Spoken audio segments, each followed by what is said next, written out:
Hey Rupert. Hello, Ruth. How are you? I am good. Thank you. How are you? How's your morning been? It's been fine for a Monday. Not bad. What about yours? Fine for Monday. Yeah, perfect. Good description. That is perfect. A very warm welcome to everyone. We will get started at 1 o'clock, and at least it's not pouring with rain. Yep, In fact, it's beautiful, isn't it? it is. It is. Yeah.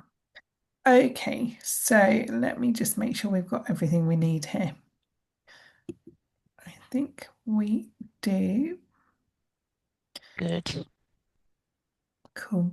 If for any reason you can't see or hear us, do let us know. Hopefully we're fairly clear on your devices. Great. And I am just going to hit record. I think it's recording anyway. Is it recording anyway? Okay. Yeah. I'm going to pause. Looks like it's recording anyway. All right. I thought we'd paused, but that's great. Okie dokie. So a very, very warm welcome to everybody who is joining us today for this wonderful webinar, all about weight loss around the perimenopause and menopause time. And we're joined today by Rupa, who will introduce herself in a minute. I am Ruth Taylor. I will introduce myself now, and Rupa can introduce herself next. I'm the nutritionist with the Boots Online Doctor Service, and very much love bringing these webinars to you most Mondays of the year. We have a continued series going on through the next few months and into 2026, and we have quite a few new webinars on this sort of horizon, which will be very exciting to present. I am the nutritionist and also registered nurse, and will be here most Mondays with you. Just to let you know, if you've not been with us before, that we run through a few slides around the subject of the webinar. So today is all going to be about weight loss around strategies for perimenopause and menopause. And then we will come to the end of the webinar where we will take your questions. So if you've brought any questions along already, please do pop them into the Q&A box if you can find that. If you have trouble finding that, please pop them into the chat box. If you have a very medically orientated question that you need some help and support with, then please let us know, and we will direct you to the best person for that. We can't take those types of questions during a webinar just because it sits outside of what we can safely really do. So Rupert, a really warm welcome to you. We love having you here. Thank you so much for joining us and giving us some of your valuable time. So do tell us a little bit about yourself. Oh, thank you, Ruth. I love being here too. I'm Rupa. I'm the pharmacist from Boots Online Doctor, and I help lead the menopause service in the business, which I absolutely love. It's a passion of mine. And love helping women with their symptoms and giving them the empowerment to move forward in their midlife journey. And so it's a real pleasure to be here today. Brilliant. Thanks, Rupert. So great. Let's start by talking a little bit about what we're talking about here. So, Rupert, I'm going to hand straight over to you because you're the expert in the room. And also, just say thank you to Tegan, who's a member of our team as well, for being here to help share any links and resources and just any IT problems that we come across. Great. So let me start by mentioning a word that I think most women are familiar with now, and thankfully we've started to talk more about it, which is the menopause. And as the name implies, meno means month, and pause means to stop. So it's defined as when a woman's period stops for 12 months or more, you're actually classed as menopause. You've reached the menopause, and you are now post-menopausal. It has over 30 symptoms, or even, and it varies from every woman. Every woman's journey is very different and very unique. Some of the common symptoms are hot flashes and night sweats, but also mood changes, cognitive symptoms such as brain fog, memory problems. Skin changes, vaginal changes, dryness, low libido. These are just naming a few of them that are very common. The average age in the UK is around the age of 51 to reach the menopause, but this is not set in stone. It can happen very much before that or after. Then we have another phase before the menopause, and I call it the puberty of the menopause, and it's called perimenopause. And this is very, very confusing for a lot of women because they still tend to have periods.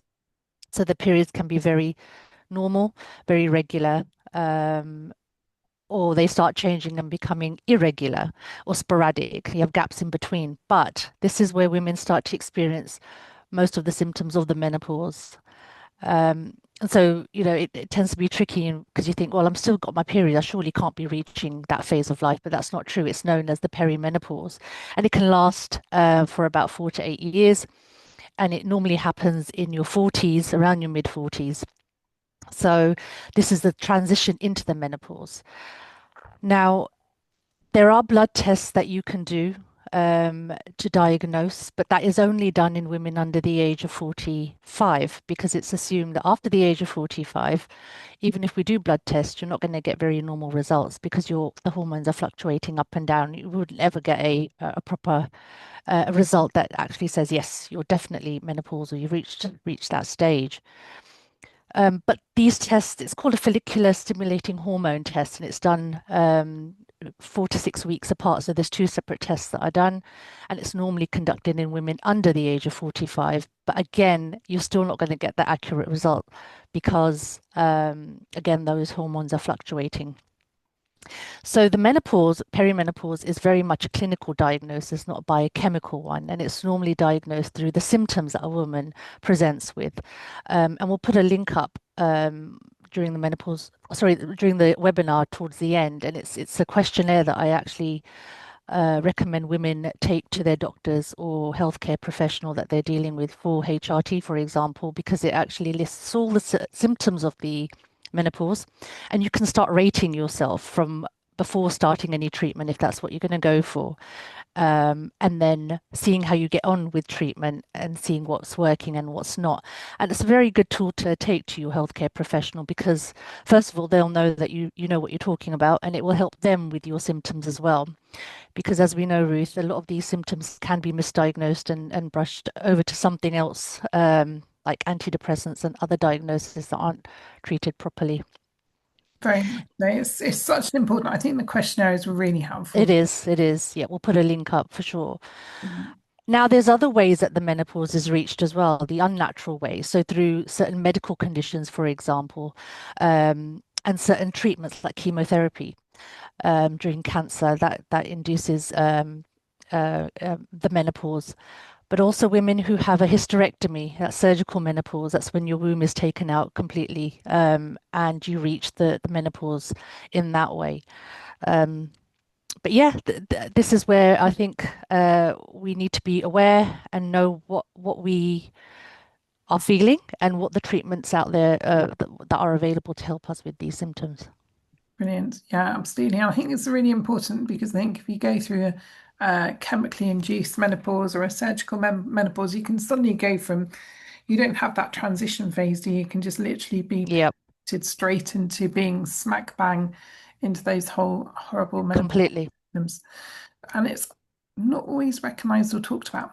So we're just sharing a poll with you, just to let you know the poll is completely anonymous.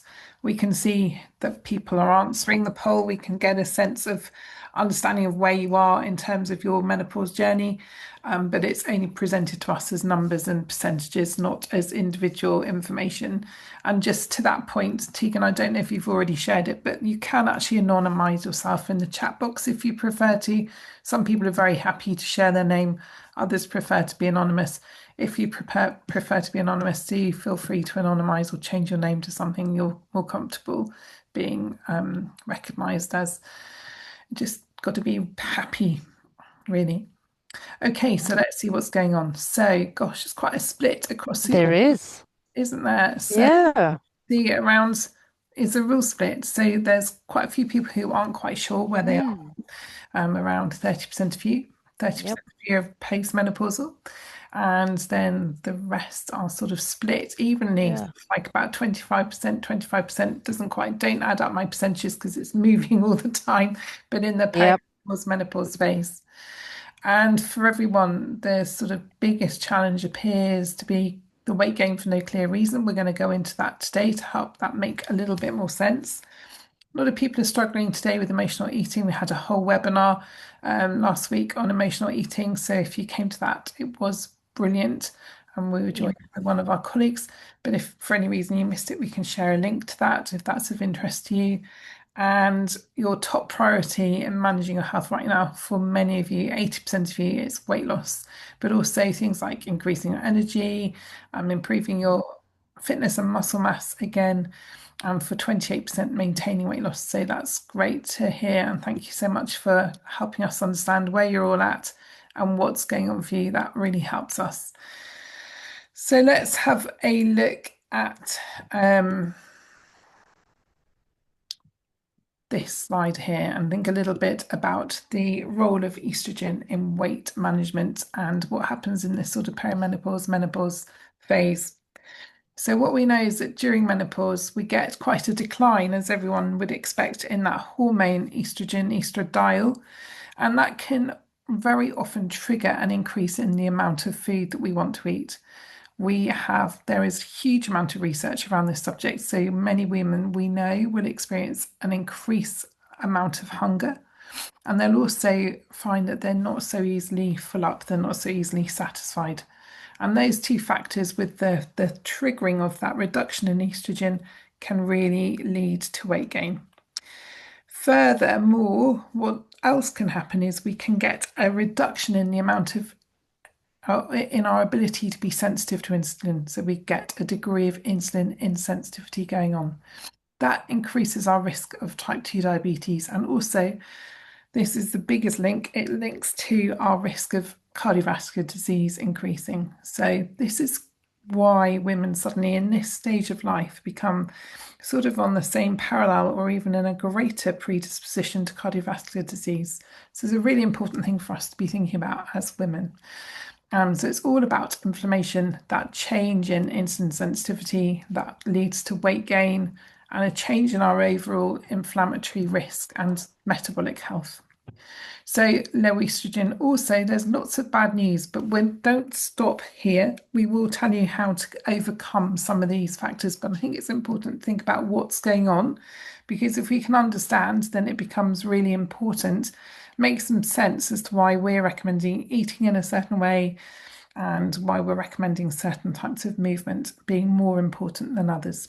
So when we have lower estrogen levels, we get a greater risk of fat storage. That's because we have less insulin sensitivity. We can find that our fat will shift and we'll have a greater storage of fat around our middles, around our abdomen.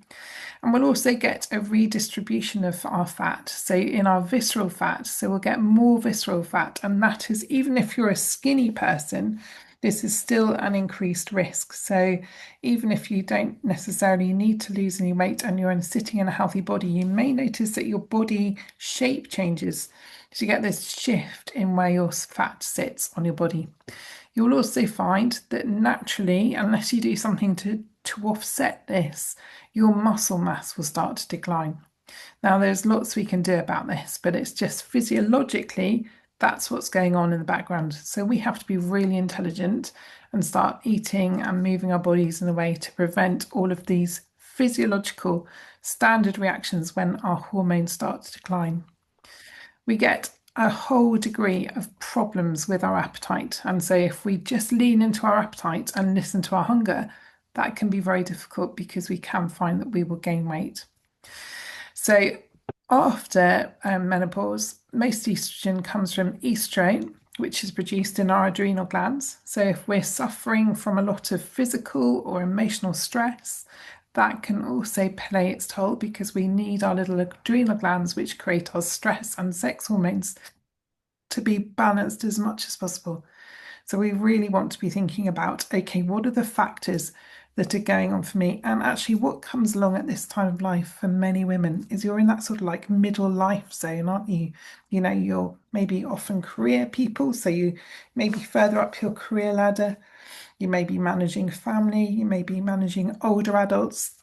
The time for you sort of is maybe less, not for everyone, but for a vast number of people. So it can sort of be almost like a perfect storm. And then Mm. you can begin to feel a little less great because of all of these hormone imbalances going on. So you can feel very, very out of sorts, I would say. Would you not? Completely. I've had women tell me all sorts of things about their careers and balancing home life and career itself. I remember I had one lady who was trying to balance it all out. She had a very good job. She used to travel on the motorway every day. Very, very intelligent lady. And one day she came to a petrol station and she just froze because she was experiencing so many symptoms. She froze. She couldn't remember how to put petrol in her car.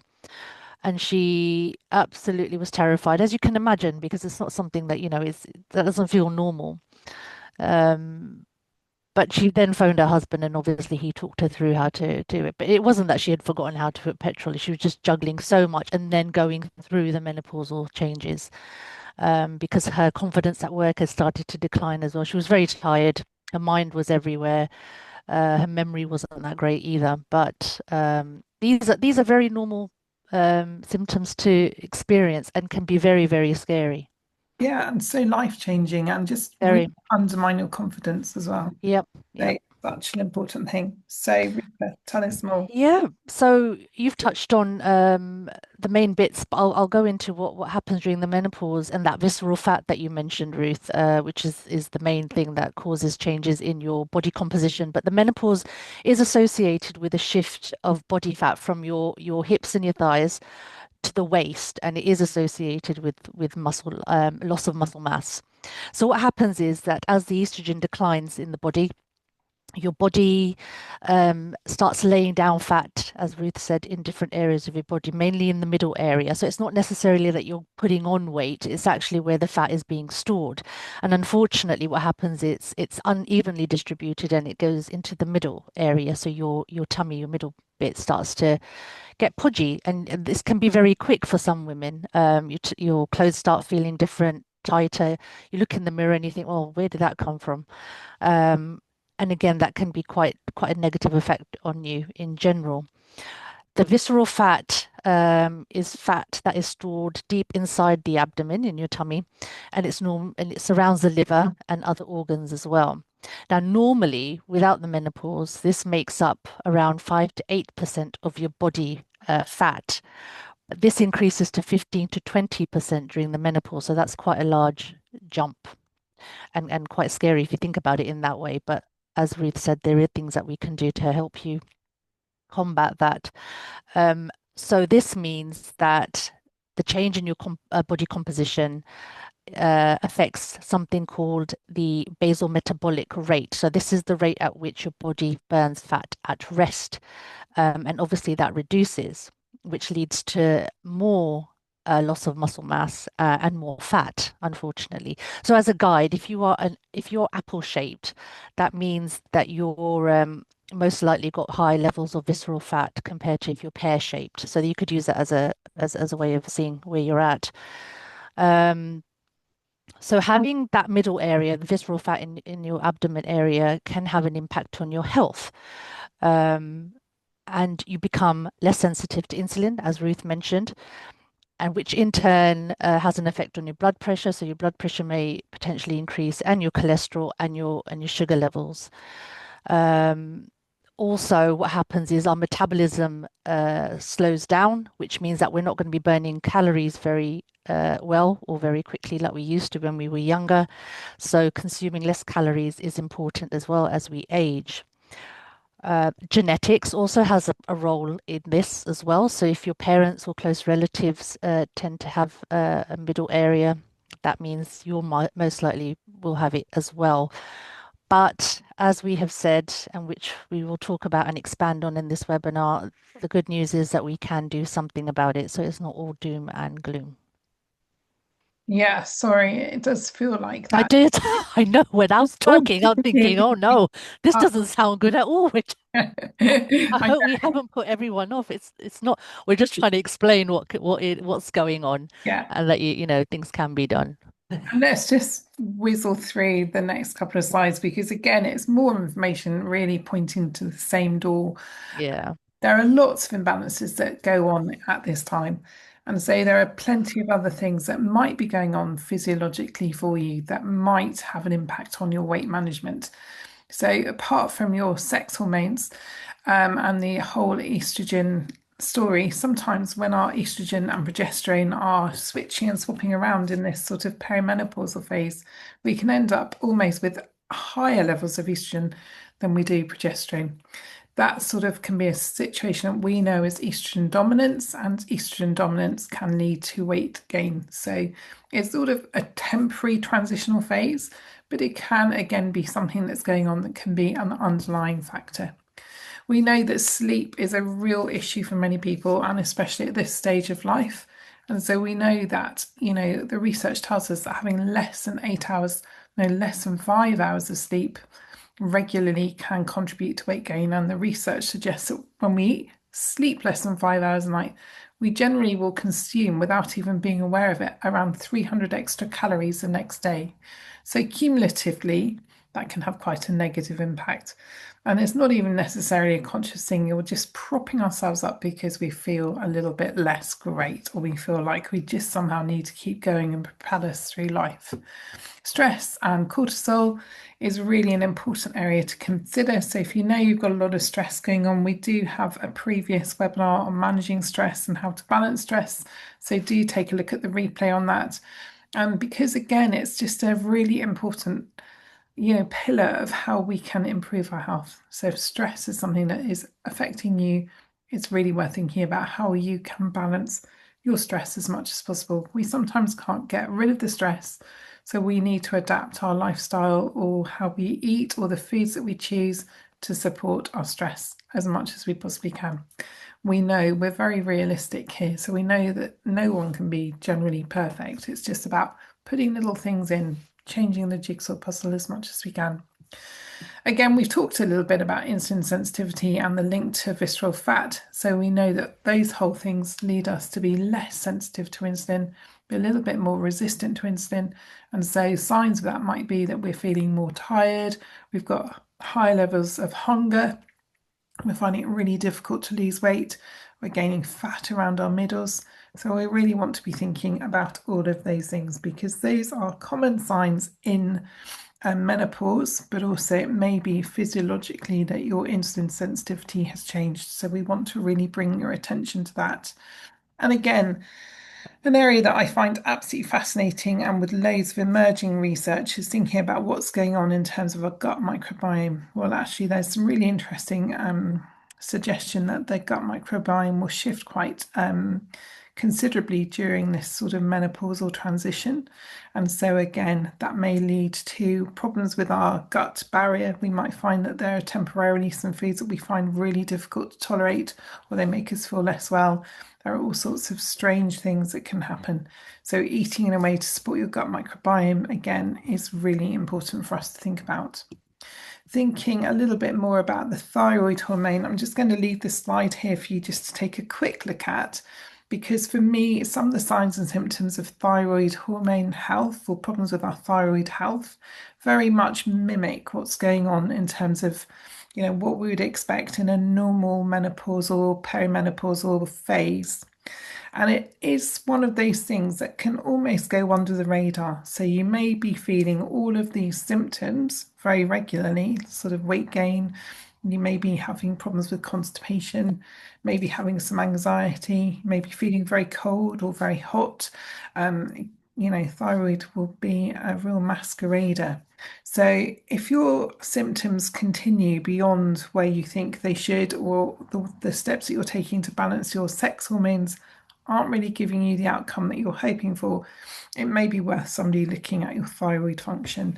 And that can be very simply done via your GP and doing a thyroid function test. So, Rupert, you're nodding. Do you find that?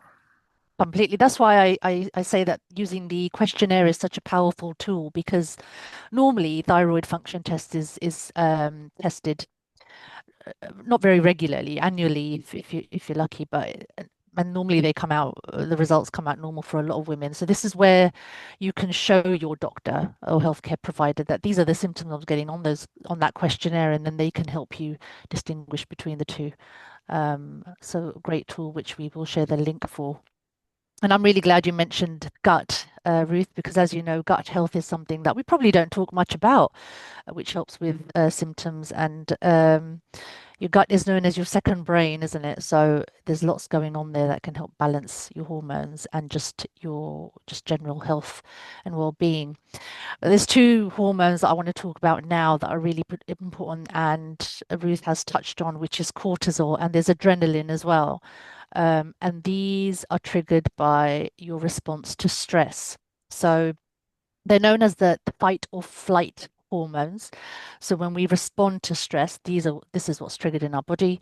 And what tends to happen is it increases our heart rate. We get very panicky. It increases blood pressure. It increases our sugar levels, and there's a panic that goes on. Not good for the body at all. We also have something called testosterone. Now, testosterone is known as a male hormone, but it's actually very important in women as well. So, along with the perimenopause and menopause, you not only get a decline in estrogen and progesterone, but you get a decline in testosterone. The drop is not as dramatic as it is with estrogen and progesterone, but it's still important. Because that can lead to weight changes as well. And it's something, again, that's probably you would actually try your estrogen progesterone first before you move over to a testosterone supplement. And there's different licensing and uses for that testosterone. And it's normally doctors who are quite specialized in the menopause that can help you with that. So you've mentioned self-care and helping with stress levels, which is really, really important to help bring the cortisol and adrenaline hormones to a balance, and is something that I think we just need to learn how to do more of as a society. Oh, Ruth, you're on mute. How lovely. Sorry. I need you back. Don't. I was just thinking we're actually quite the opposite, aren't we? We're much more driven to piling on stress and expecting Yeah, so much. yeah, yeah. It is that. I think women who are on treatment, treatment is a very small part of helping your symptoms, and it is the lifestyle that plays a massive part in everything, for sure. And this lovely jigsaw puzzle that we've touched on as well helps explain how to balance these hormones. Um, but I think the key change is that happens during the menopause is the weight changes that happen. You're not going to be losing weight as fast as you used to when you were in your younger years. In your 20s and 30s, we were able to get away with a lot more, but now we are going to have to make those changes, consistent changes that are going to last decades. And they're not going to be short-term changes or a quick fix. They are going to be part of our lifestyle. And we will be talking about some of the things that you can do to help you with that. So, on average, a woman during the perimenopause will actually gain about 1.5 kilos every year. And on average, a woman can put on 10 kilograms during the perimenopause, depending on how long it lasts for, which again is not a great stat, but things that you can do to help reduce that and keep on track and balance everything out. Yeah, okay, so let's go into some of the nitty-gritty of what we would like to be thinking about. So we often talk about food in our webinars, and here we are again today. Just a reminder, really, the way to be eating, to be really balancing your hormones, all of the research points to following a low glycemic, a low carbohydrate type of approach. That doesn't mean no carbohydrates, it means low, and it's thinking about eating those sort of like whole grains as opposed to the white grains, and in smaller quantities perhaps. And then also a Mediterranean style, bringing in all of those healthy fats is really important. Protein, the research around protein is that actually in this phase of life that actually there could be a need for an even greater amount of protein just to help in terms of balancing hormones, and in terms of maintaining your muscle mass. We're not talking about becoming bodybuilders, but we are talking about creating a body in which it is easy to maintain a healthy weight. So your basal metabolic rate is really important, and protein can really help with that. So you want to be thinking as a minimum of 1 gram per kilogram of body weight of protein, but you could even nudge that slightly higher. And if you're really having problems with satiety, then really think about the protein on your plate, where it's coming from, and whether there's the opportunity to bring in a little bit more. Interestingly, the recommendation is for us to be eating a variety of proteins and also ensuring that we're getting those plant-based proteins as well. So things like legumes, tofu, tempeh, edamame, the nuts, the seeds, all of those things, the lovely hummuses, really important for us to be bringing in as part of that protein picture across the day. Maybe think about, could you have a vegetarian or a plant-based protein in one of your meals every day? That might be a really simple way of doing it.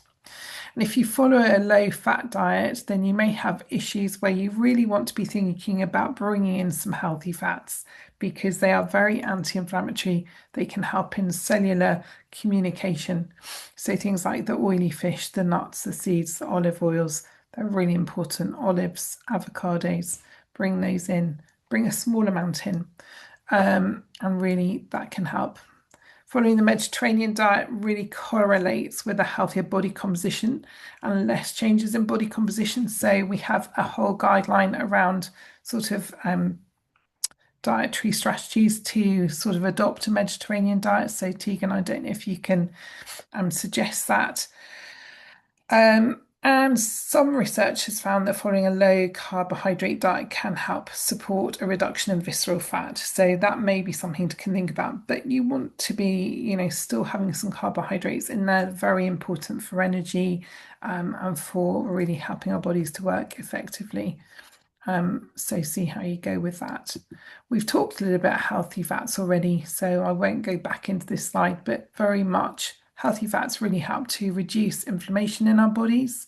So really helpful for our joints, really helpful for our brains. For women who are having trouble with brain fog, with memory issues or mood swings, I cannot labour enough the importance of these healthy fats.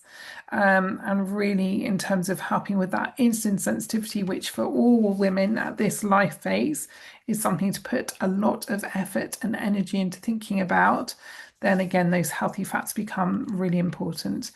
And I think we've been in a society where we're a little bit nervous of fats and we're a bit sort of like reluctant. We don't think they're healthy for us.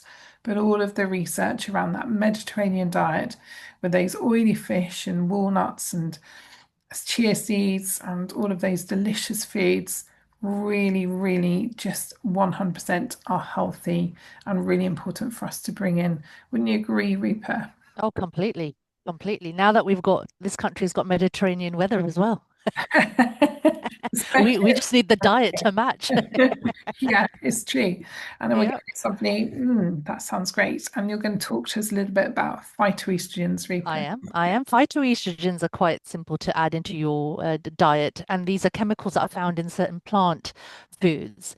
And it's very popular in the Japanese culture and diet, which is why, interestingly enough, that Japanese women don't necessarily suffer that much. With perimenopause, menopause symptoms is because these are incorporated in their diet.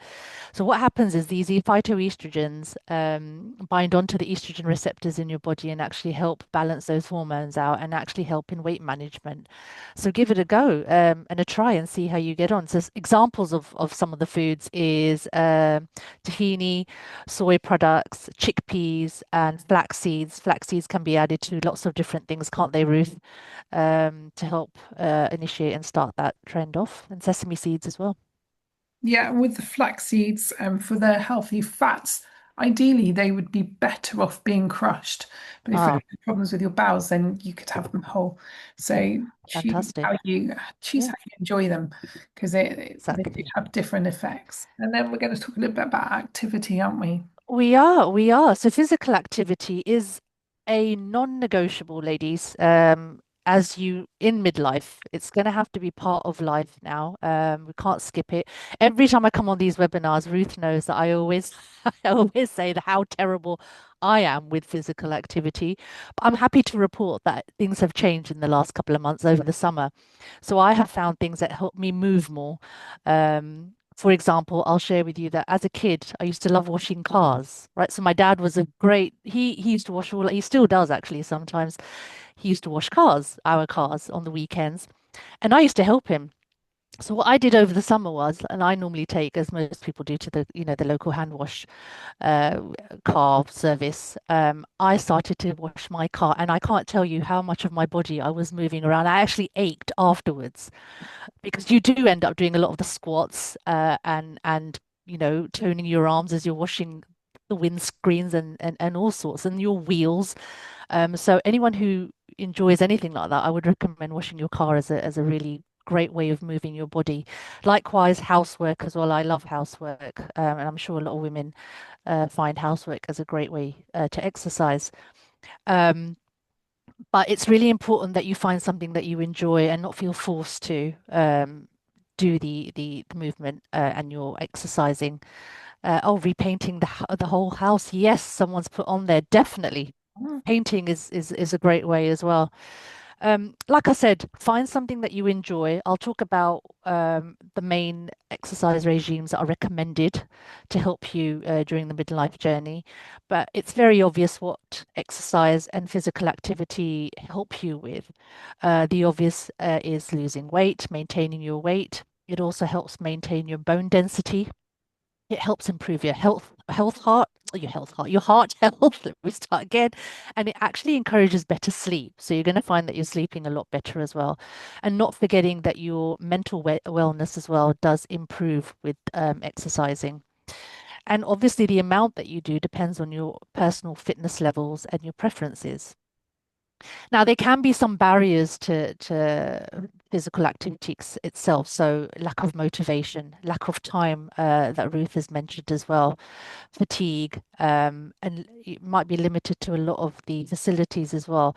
But women who have uncontrolled menopausal symptoms, that in itself prevents a lot of women from exercising.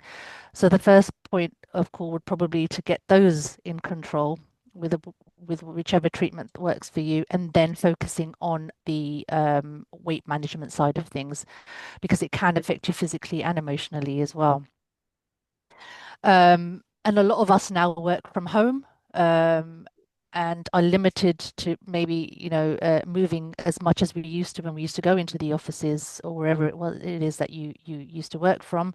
But we do encourage that you use your lunch breaks to exercise, going out for walks, making sure you don't work during your lunch times at all. So walking, anything to get fresh air and move your body somehow, make use of that time. Now, it's also worthwhile thinking about being part of a community, also joining a fitness club or classes. And there's lots of walking groups you can join as well. It's a great way to meet people and actually motivate each other to exercise and set some goals and have some competition within your groups as well, which is there's no harm in doing.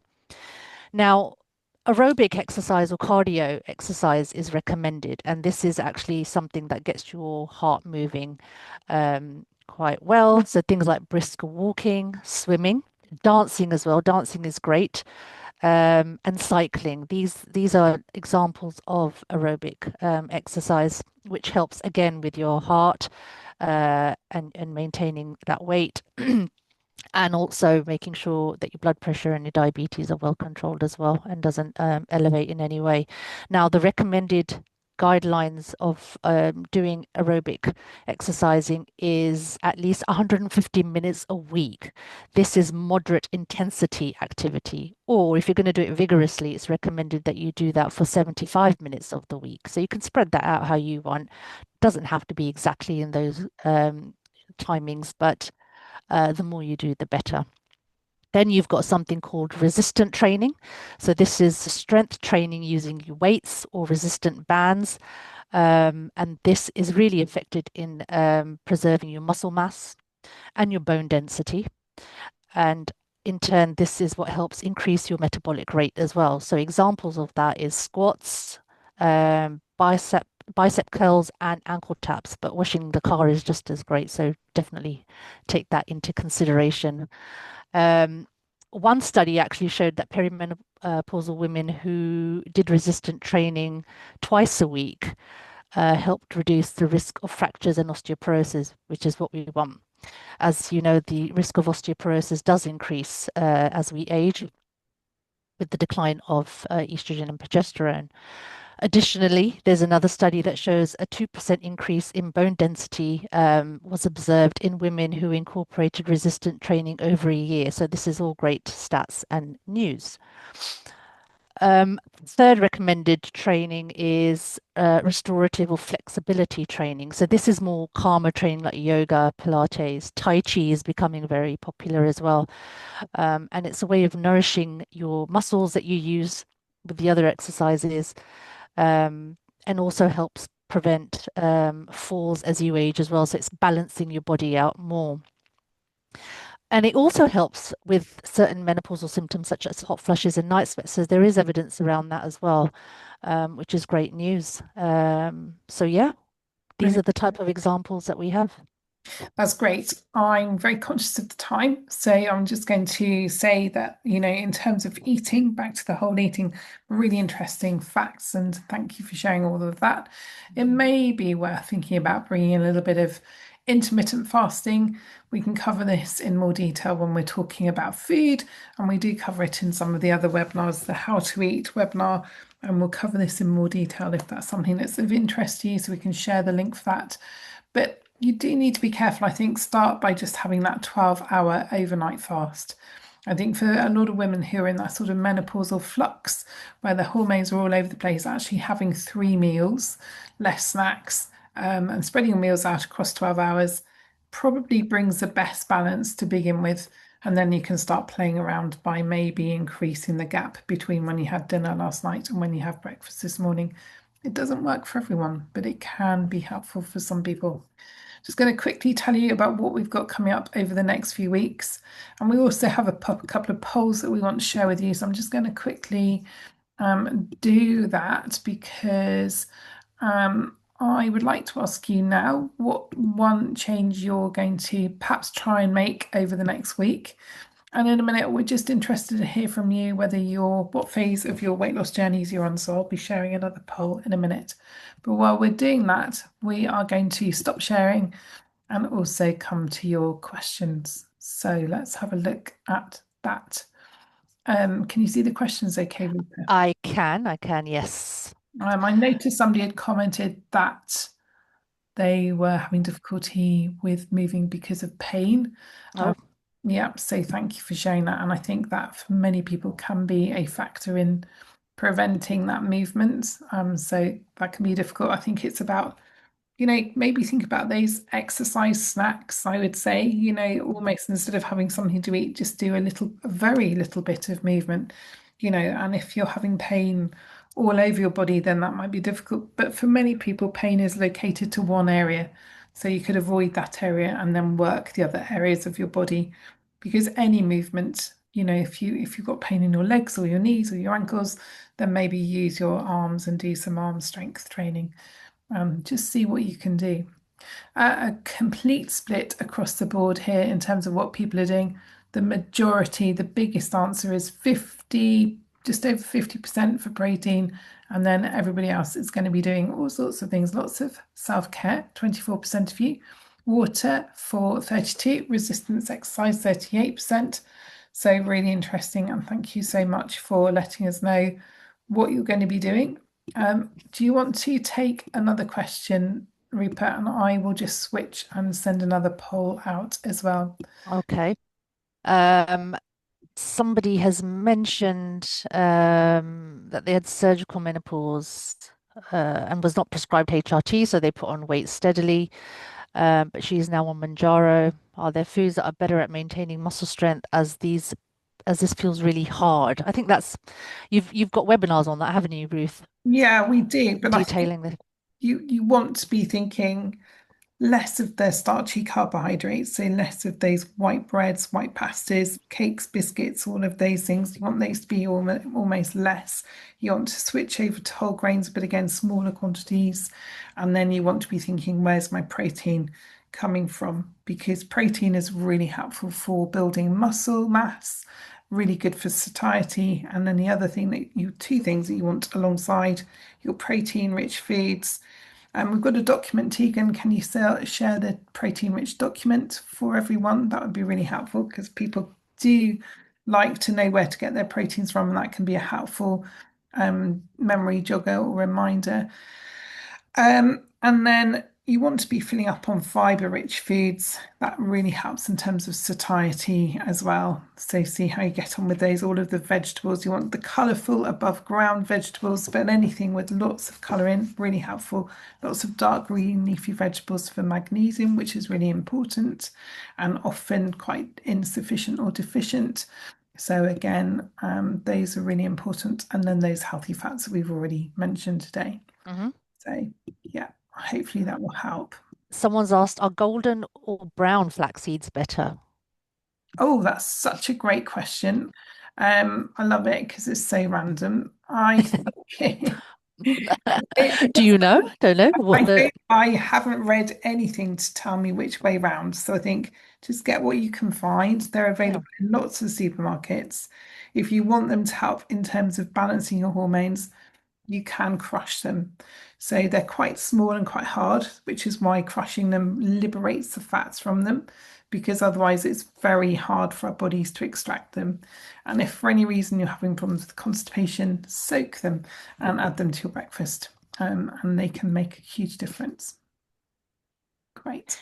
Someone's asked, sorry, about the oral contraceptive pill, and it's likely to help with weight loss. So someone was given mini pill, um, and is asking, does stopping oral contraceptives make much difference in weight loss? So this is the same with HRT as well. There's the progesterone that you use can so basically oral contraception and HRT, one of the side effects is water retention and bloating, and a lot of that can occur, which actually feels like you've put on weight. So it's worth actually persevering with treatment and seeing how you get on. Sometimes it's the type of progesterone that's in the well, you've got a progesterone anyway, the mini pill, but other oral contraceptions may have an estrogen and a progesterone, likewise with HRT, and sometimes it's a side effect of a certain progesterone that might be causing weight changes as well. But it's always worth persevering to see how you get on with it, because some of the treatment does take time to have an effect and can have an impact on your weight. But it just depends on different circumstances of why you're needing the contraceptive pill. Can you move over to something else? All sorts of things. Yeah, quite a complex question. Yeah, I would also maybe signpost you back to your healthcare provider because it completely. sounds like you may want some really individual advice there. Yep. Um, Somebody just asked in the chat box whether you can keep crushed flax seeds fresh. Yes, I would suggest putting them in your fridge and then they should stay fresh. Good. Somebody's asking if you can get your inflammation levels tested or if there are any biomarkers we can look for. Um, Blood glucose might be an option. Interestingly, so some things you can do, your GP may be happy to do something like a C-reactive protein, so that's known as CRP. And then there's a really more sensitive marker, which is less commonly used, called high sensitivity CRP. Again, inflammatory markers are very general, so they might just identify that there's inflammation going on in your body. It won't necessarily tell you where that inflammation is, but it's still a helpful marker. The other thing that GPs will often look at is something called the ESR, which is your erythrocyte sedimentation rate. So that can be an indication. And then some of the markers around iron levels can also point to inflammation. So it's about looking at the markers in blood tests and seeing what the overall picture is. If you've got inflammatory conditions, that's probably something your GP is going to be monitoring to see the effect of medication or any of the sort of support that you're having for your inflammatory conditions. So see, but there's a lot you can tell from just a basic GP blood test. So it's really worth just seeing if you can get one of those. And then I think just additionally, I'd be looking at your vitamin D levels because if vitamin D level Mm. is low, that can be a clear link to inflammation. And in the UK, we are highly at risk of low vitamin D, although we have had a lot more summer sun this year. But depending on your exposure to that sun or how your skin is, if you cover up to stop yourself from burning, or if you have darker skin, then you may not really get much absorbance. Mhm. It may be worth your GP checking your vitamin D level as well. Excellent. Brilliant, Ruth. Is there any, do you know anything about creatinine supplements? No, creatine to support. or creatine? Yeah. Yes, there's a little bit, but no, not for the today's webinar. So not going to go there. Sorry. Uh, Okay. it's sort of like, again, with all of these very specialist supplements, you do need to know your physical health history. You need to know what medications you are or aren't taking. You need to know the interaction between those medications and the supplement. So, as much as you could walk into a health food store and get that advice to take this because it may be helpful for one thing, you do need to make sure that it's safe for you to take. So I'm a real believer in starting with real food. But if there is, there are roles for supplements. That's why there are so many supplements now available. But it's about matching that to you on a personal level, I would say. Would you agree with that? I completely agree with that. Absolutely. Someone's asked if there's any particular foods that really help with balancing hormones. We've mentioned them in the webinar, phytoestrogens, and Ruth, you've mentioned as well, haven't you? Exactly. So those phytoestrogen rich foods, and then I would say, so on the plus side, phytoestrogens 100% and your healthy fats, those are really helpful. Then you want to be thinking about all foods generally in terms of whether they're going to help balance your blood sugar or whether they're going to hinder your blood sugar balance.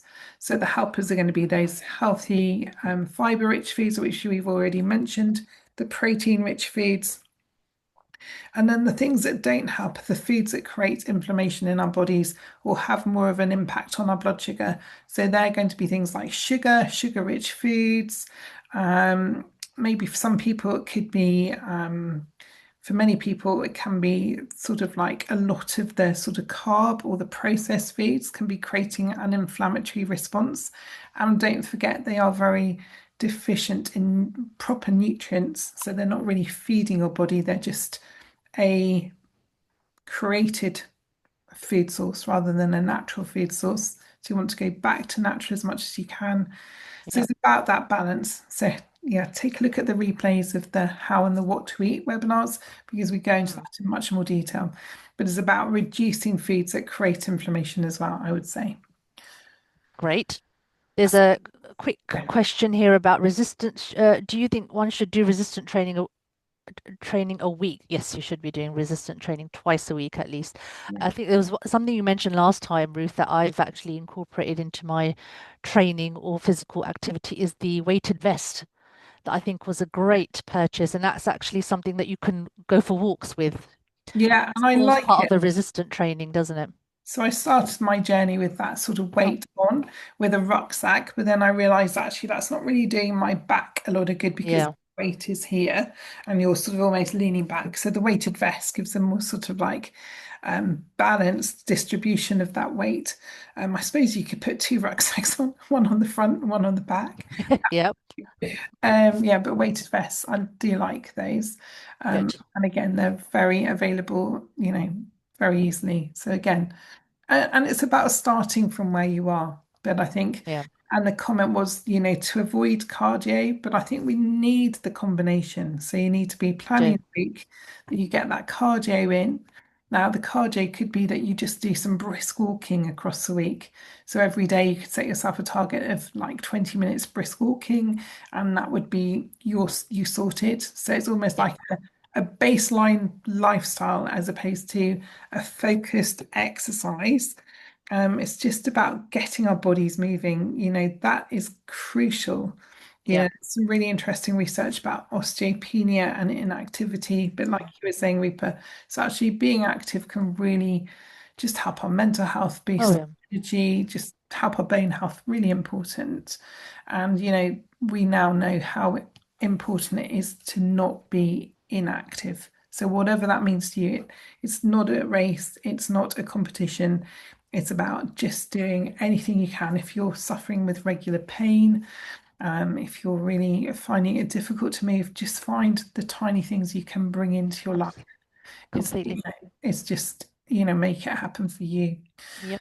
Um, should you do all these? That's actually, go on. Um, No, I was just going to say that's actually answered the other question. Someone has asked that if she's not getting any menopausal symptoms and she's post-menopause, should you be doing all of these things? Yes, absolutely. Yeah, I think. And it may be that you've been very fortunate and you've come through the menopause without having to put a lot of effort in, or it may be that your body is doing really well and you're very nicely balanced. But I think, actually recognizing the need, I think the image that we want to create for all of ourselves is when we hit our 70s, our 80s, that we're actually vibrant and moving people, Yeah, rather than having this image that actually we should expect decline. And I think we can expect decline if we actually don't put the work in at this life stage. If you put the work in, then you can expect a vibrant, healthy older age. And that's really important. Somebody's asking exactly. about fatigue in menopause, Reaper. Yeah, so fatigue is, it's a combination of things that causes fatigue, sleeping well, balanced diet, moving. Um, that should all help combat fatigue. Actually making note of what makes you extra tired. Might be keeping a diary to see what's going on in your day-to-day life that might be contributing to your fatigue. If you are trying to balance everything out and nothing seems to work. Um, and it is also might be wise if the fatigue does continue and starts to become quite chronic and you have tried different things to combat it, going to speak to your doctor about the blood test that Ruth has talked about just to see if there's any deficiency in anything, and then taking it from there. Making sure your thyroid's fine, Yeah. making sure your vitamin D levels are Yep. in a good level for you, making sure that if you're still having periods, whether if you're having heavy Yep. periods, some women will have very heavy periods in that perimenopausal, I can't get the word out, Yep. perimenopausal phase. You may find that your iron levels are low. So there's so many reasons, or it could, it might be mood related. Many women Yeah. find that they're very low in mood, and when you're low in mood, that can really zap your energy. Yep. So there are so many things. And then from a nutritional perspective, I sometimes find that there are foods that for some reason or another stop working well in our bodies. Mm. Actually, if you're eating a food that just doesn't really work for you, Mm. you can find that you're really fatigued when you eat that food. Well, So maybe keep the food and symptom tracker for a week. So Tegan, if you could share that link, that would be great if you can find it in the resources. Because actually that can be really insightful.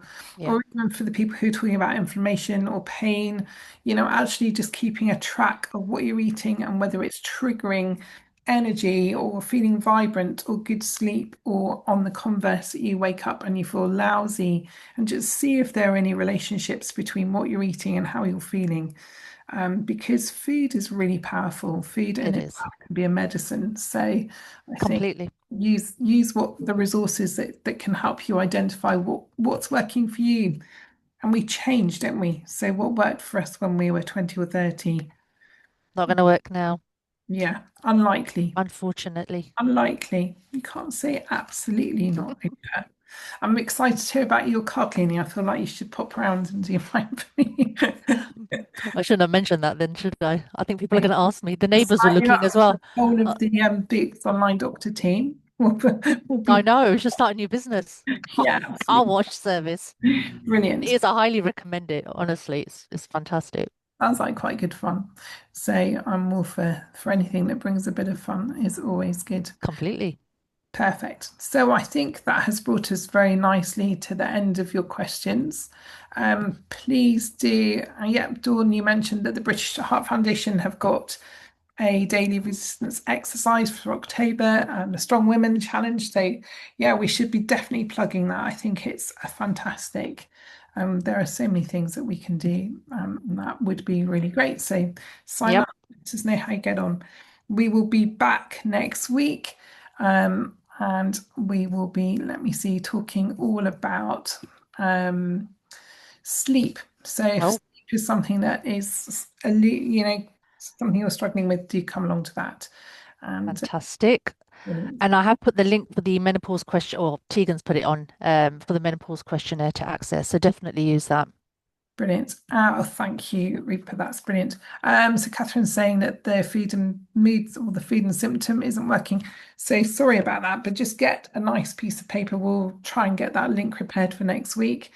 But get a piece of paper, just put a little table on there, just jot down everything you're eating, the time, and then a column for how you're feeling, your energy, and all of those things. We've reshared the links, so hopefully that will work for you now. Do let us know if you have ongoing problems with that. So thank you so much to everyone, and we hope to see you again next week. Have a good week, everyone. Thanks so much for your Thank participation you. and questions. Really good to see you again, Rupa. Thank you so much Likewise. for Thank joining, you. and we will see you all next week. Great. Bye-bye. Take care. Bye.